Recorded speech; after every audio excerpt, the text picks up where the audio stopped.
Ce programme vous est présenté par Banane Paris.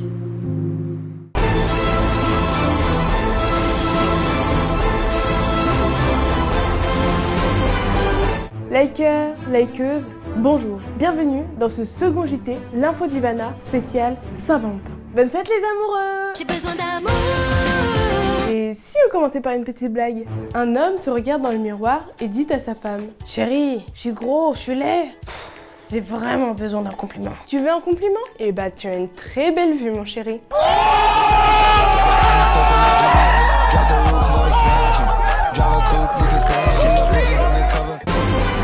Comme vous le savez, la Saint-Valentin, c'est la fête des amoureux. Il y a beaucoup d'histoires différentes sur son origine. Par exemple, en Grande-Bretagne, le 14 février était fêté comme une fête des amoureux, car on pensait que les oiseaux choisissaient ce jour pour se reproduire. Pour d'autres, on doit la fête des amoureux à Claude II, un empereur romain, dit le Gothique.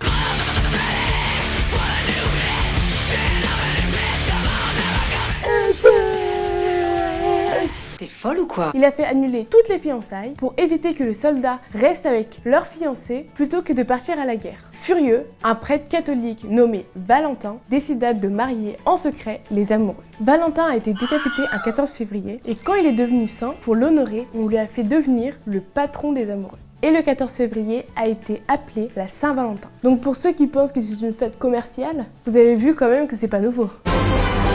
El Dios del Amor. Qu'est-ce que tu dis? Le dieu de l'amour s'appelle Cupidon. C'est le fils de Vénus et de Mars. C'est le fils de Vénus et de Mars. C'est le fils de Vénus et de Mars. Avec son arc, il envoyait des flèches d'argent censées représenter les pointes du désir dans le cœur des dieux et des hommes. Selon la mythologie, la personne qui est touchée par la flèche de Cupidon tombait amoureux de la première personne qu'elle voyait. Heureusement pour nous que Cupidon a 10 sur 10 à chaque œil. Vous imaginez sinon? Ah pardon. Oh zut, encore raté. Je m'excuse, c'était pas pour vous. Bon, au moins j'ai touché quelqu'un. Oups, pardon, je m'excuse.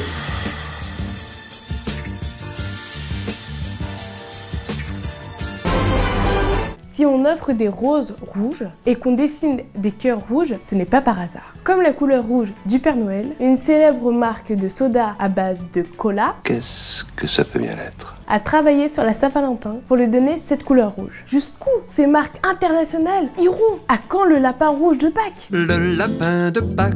Allez, assez parlé de marketing, tout de suite une page de publicité. Élégance, somptuosité, délicatesse, allure, glamour, sensualité, majestueux, harmonie, perfection, pureté, raffiné.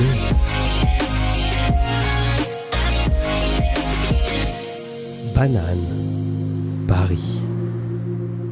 Et pour la Saint-Valentin, offrez-lui l'édition limitée Banane, édition de luxe avec ses 3 poches cousues main. Likeuses, likers, merci d'avoir suivi ce journal et attention aux informations qu'on vous donne. Ce que vous lisez sur internet est gare aux fake news. You are fake news. Ne croyez pas tout ce qu'on vous dit, même si ça paraît vrai. Vérifiez qu'il y ait plusieurs sources et qu'elles soient fiables. L'info d'Ivana, c'est 3 sujets, dont info. info.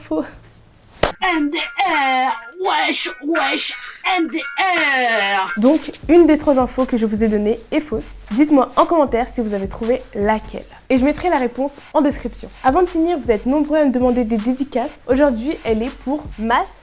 Si vous en voulez une, dites-le moi en commentaire. Si ce JT vous a plu, likez amoureusement cette vidéo. Abonnez-vous en activant la cloche de notification pour recevoir de l'amour à chaque nouvelle vidéo. Gros bisous mes likers et bonne fête des amoureux!